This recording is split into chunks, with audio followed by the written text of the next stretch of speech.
भगवान जगन्नाथ, बलभद्र और सुभद्रा की मूर्तियां अधूरी क्यों दिखती हैं? उनकी बड़ी आंखें क्यों हैं, लेकिन पूरी तरह से हाथ और पैर नहीं बने? समंदर की लहरें, वही दारू ब्रह्मा की तेनों लगदियां को पूरी के शोरे पे पहुंचा दिया। उसी समय एक भक्त राजा इंद्रधुम्नी को रात में भगवान विष्णु स्वापन में कहते हैं, प्रभु ने कहा, समुद्र में एक पवित्र लकड़ी का रूप आएगा, उससे मेरे दिव्य मूर्ति का निर्माण करना। राजा ने राज्य के सबसे महान मूर्तिकार की खोज की, लेकिन कोई साधारण कलाकार दिव्य लकड़ी को नहीं तराश सकता था। फिर अचानक एक बूढ़ा बढ़ई आया।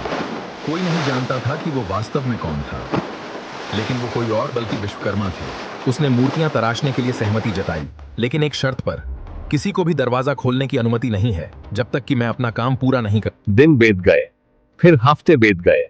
कमरे के अंदर से कोई आवाज नहीं आई, कुछ भी नहीं सुनाई दिया उस खामोश कमरे से। रानी को डर था कि बूढ़ा बढ़ई मर चुका है। अपनी व्याकुलता पर काबू न रख पाने के कारण जैसे ही दरवाजे खुले, रहस्यमयी बढ़ई गायब हो गया।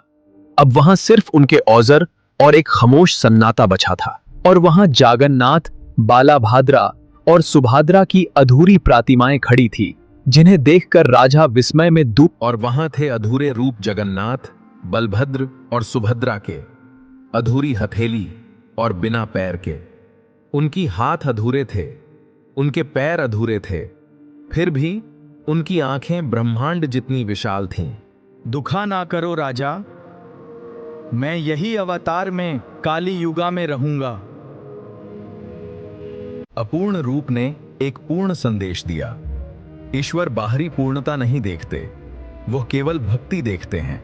प्रभु जगन्नाथ के विशाल नेत्र इस बात का प्रतीक हैं कि प्रभु सबको समान रूप से देखते हैं, न कोई जातिद, न कोई धंध, न कोई भेद।